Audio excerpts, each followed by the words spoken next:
Alright guys, what's up? Sam from White Trash Motorsports here. Today I wanted to cover a little bit on the wonderful Turbo Hydromatic 350.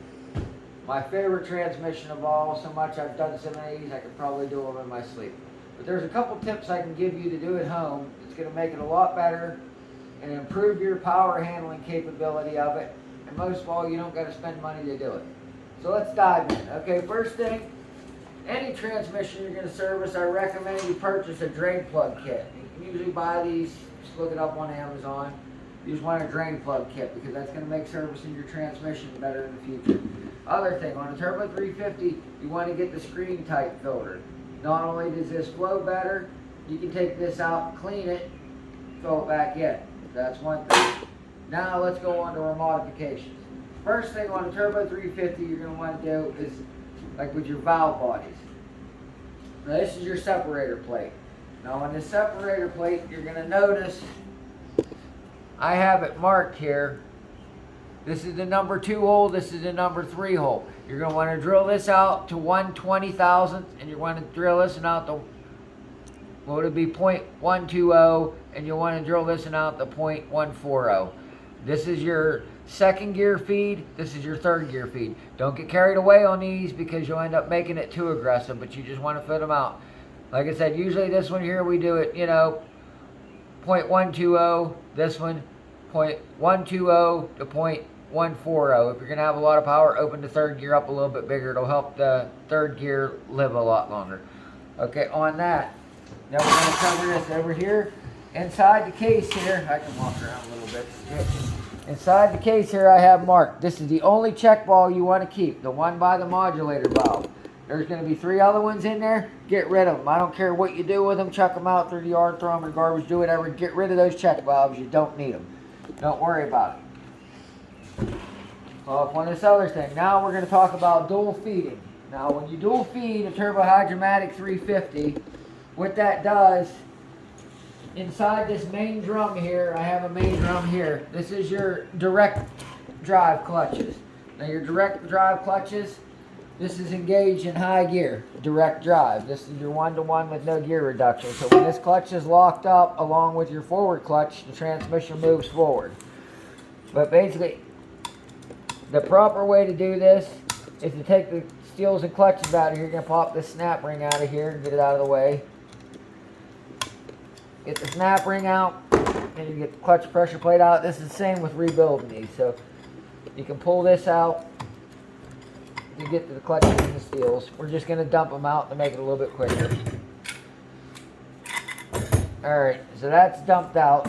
This is what the inside of your direct drum looks like. Now another cool thing you can do is I made this homemade puller here for compressing the spring on the direct drum. Because you want to take this snap ring out, because if you're going to do a dual feed right, you want to remove this center seal. You don't have to. So if you don't feel confident enough to take your transmission apart, you can leave this in there. You can still do the dual feed on the direct drum and it'll still work. But the proper way is to remove it. Like I said, I just basically take a piece of all thread here and I made me a little piece of angle iron welded together here with some holes drilled in it, and this is my spring compressor. Because you'll have to compress this spring. You would have to do this, say you was putting new seals in for the clutches. I made the thing long, that way you can do the low reverse clutch pack, and then you can do the direct clutch pack, intermediate clutch pack, and the forward pack. So let's get this run down here, and we'll get this popped out of the way real quick, and we'll show you which seal. If you want to go this deep, we'll show you which seal to remove. As you can see, this transmission was wasted. There's no clutch material left, so that's what happens when you run them low on fluid or you hit them with too much power. Alright, we need to grab a 9/16 wrench. Alright, so now I got my wrench here. I'm going to slip it down over top of that. And we're going to tighten this down. As we tighten this down, it's going to press that piston down in there so we can release the snap ring. There's a snap ring right inside here. If you can see that snap ring. But you want to press this down enough to release this snap ring.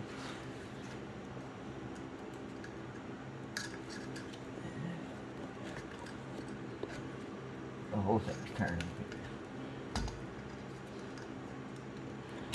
Put a little more tension on it. I might not have fast enough.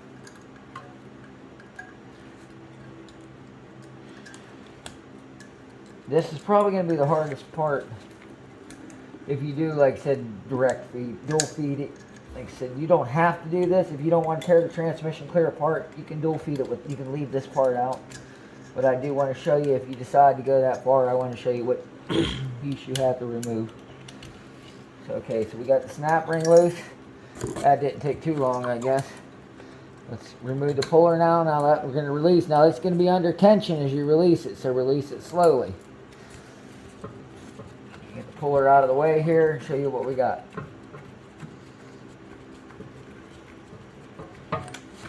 Alright, we got that out. This is the direct drum piston right here. We're going to remove the piston. Oh, I didn't have transmission fluid in my hands. Now you see on this, there's a couple seals going on here. There's an inner seal here. There's an inner lip seal here. And then there's this seal right here. You want to eliminate this inner seal. And what that'll do, now instead of applying pressure just to here, it'll apply the pressure to the whole area. So basically you just double the holding capacity of this clutch. So you're going to take this out. Like I said, you're going to come in here in this direct drum and you're just going to take this seal out. Pop the seal out of there. Take it out, throw it away. Most transmission failures happen because these seals get hard and brittle and they start leaking, and then the clutch can't hold enough pressure to hold the gear engaged and it burns it up. But you take this seal out, throw it away, get rid of it. Alright, then you go ahead and you put this back together, reassemble it the way you took it apart, press it down in, install the snap ring, you're good to go. Now you're going to come over to the pump.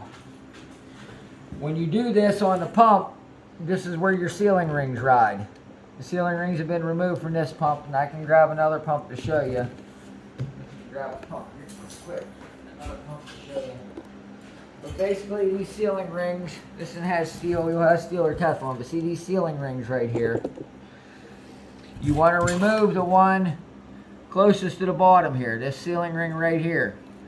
Now, you might want to count, go 1, 2, 3, 4, and remove number 5 if you're coming from the top, because if this is a rollerized front clutch, it can have another ring under here.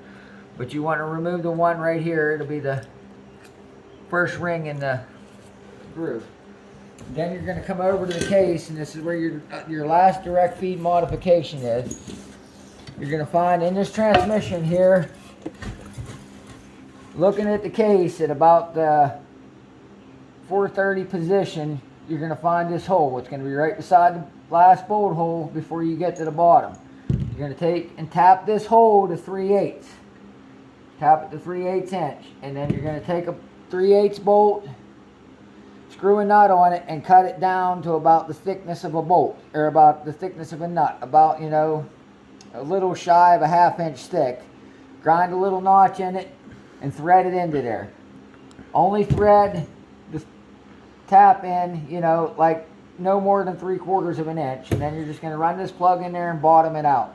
Now when you put this transmission back together, you'll be dual feeding this direct clutch. You just improved the holding capacity of this transmission by double. Okay, now on to the other things. Okay, in the valve body modification, and probably the most important one, you want that peppy 2-3 shift. You're going to come over here to the valve body, and this is the shift accumulator here. There's a snap ring in here, and behind it there's a spring, or there's an E-clip. But you remove the E-clip from this piston assembly. I should have grabbed a clean valve body, would definitely work a little bit better, but this will work anyway. You're going to grab this, take this E-clip though from the valve body as soon as I get it out. Wow, got it. This is just rusted in there because of the tension on it.